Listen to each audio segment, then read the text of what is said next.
বিএনপির নেতাদের সঙ্গে একটু সম্পর্ক বেশি হয়ে যাচ্ছে। এতে এতে এখন তারা তো নির্বাচিত হয় নাই, তাতে এত তো দূর পর্যন্ত তারা এগিয়ে গেছে। এতে এখান থেকে মনে হচ্ছে তারা যদি নির্বাচিত হয় তাহলে তাদের একটা পরিবেশটা আরও বৃদ্ধি করবে, এরকম আর কি ফ্যাসিস্ট হওয়ার সম্ভাবনা বেশি থাকে। মামুনুল হক সাহেব ইসলামী ঘরানার তিনি আলেম সমাজের মাধ্যমে জেনারেল সমস্ত সবার কাছে প্রাধান্য দিয়েছে একজন আলেম। তিনি দূরদর্শিতা সন্তুষ্টির সময় তিনি যেমন আলেমের জুলুমের শিকার হয়েছেন, তো তিনি একজন গ্রহণযোগ্যতা সম্পন্ন একজন মানুষ বলতে পারা হয়। মামুনুল হকের দলের মার্কা কি জানেন? জামাত ইসলামের গাইবাল্লা, মোহাম্মদ হক সাহেবের ভূমিকা, ইসলামী আন্দোলনের জনতার কথাতে আপনাকে স্বাগত। বলবে জনতা, শুনবে দেশ। এখানে নেই কোনো মুখোশ, নেই কোনো বাধা। আজকে শুধু সত্য ও সাহসী জনতার কথা। আজকে সাধারণ মানুষের কথা আমরা শুনব। ভাই, কেমন আছেন? এই যে ডক্টর ইউনূসের সরকার, এই ডক্টর ইউনূস সরকার 5 মাস ধরে সরকার চালাচ্ছে। আপনার দৃষ্টিতে ডক্টর ইউনূস কেমন সরকার চালাচ্ছে? বিগত সময়ে যেসব সরকার আমাদের দেশটা পরিচালনা করেছে তার চেয়ে অনেক বেশি চালাচ্ছে। বিগত সময়ে আমাদের প্রধান উপদেষ্টা মহোদয় কিছুদিন আগে আপনার যাত্রা সফরে থাকা অবস্থায় এই করছে, আমাদের বৈঠক হচ্ছে। অন্যান্য সময় আমরা যেসব দেখি তার চেয়ে অনেক সুন্দর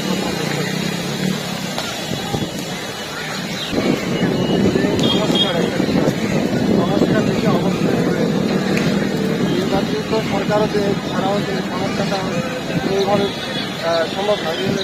আগে প্রয়োজনীয় যেসব সংস্কার আছে আমাদের মূল কাঠামোতে যেগুলো, এগুলো সংস্কারগুলো করার পর তারপর নির্বাচন।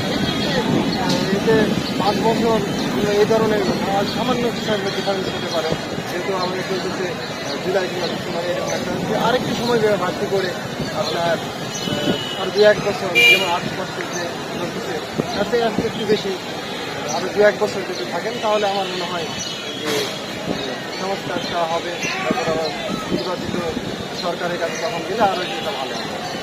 এর আগে ভোটার হয়েছি, কিন্তু এর কারণে আমরা ভোট দিতে পারি, আমরা ভোটার হয়েছি কিন্তু ভোট দিতে পারি নির্ধারিত কোনো দলের কথা বলতে পারি। তিনি এখন যে দল ছিলেন তারা বর্তমানে যেসব কার্যক্রম করতেছেন, এতে মনে হয় না যে এখন তারা ক্ষমতা যাওয়ার আগেই যেসব শুরু করছেন, ক্ষমতায় গেলে তাদের ভোটটা আরও বৃদ্ধি পাবে। এতে ঠিক মনে বেশিরভাগ ব্যতীত আবার বর্তমান বিএনপি ব্যতীত তৃতীয় কোনো একটা দেশের বিদায় তাহলে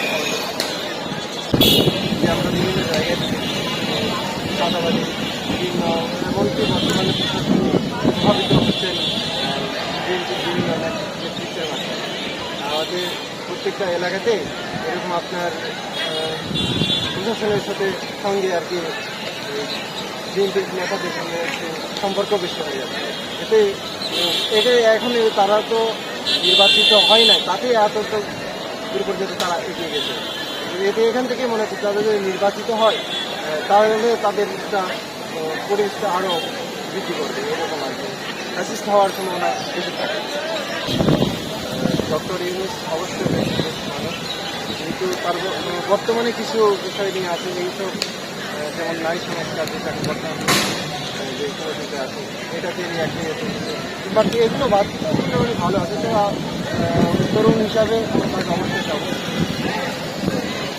আগামীতে প্রধানমন্ত্রী হিসেবে আপনি কাকে দেখতে চান, যেখানে ডক্টর ইউনূস একজন প্রার্থী? যদি আমি মুসলিম হিসেবে আমি ইসলামী ঘরানার কাজ, ইসলামী ঘরানার কাকে চান? মামুনুল হক। আপনি বাংলাদেশের প্রধানমন্ত্রী হিসেবে মাওলানা মামুনুল হককে কেন চাচ্ছেন? মামুনুল হক সাহেব ইসলামী ঘরানার তিনি আলেম সমাজের মাধ্যমে জেনারেল সমস্ত সবার কাছে প্রাধান্য দিতে একজন আলেম। তিনি দূরদর্শিতার সাথে সচেষ্ট সময় তিনি যেমন আলেমের জুলুমের শিকার হয়েছেন, তার ব্যতীত তিনি একজন গ্রহণযোগ্যতা সম্পন্ন একজন মানুষ আমার কাছে মনে হয়। মামুনুল হকের দলের মার্কা কি জানেন? তিনটি বড় ইসলামিক দলে কোন দলের কি মার্কা এটা কি আপনি জানেন? বলবেন? জামাত ইসলামের দাঁড়িপাল্লা, মোহাম্মদ সাহেবের ভূমিকা, ইসলামী আন্দোলনের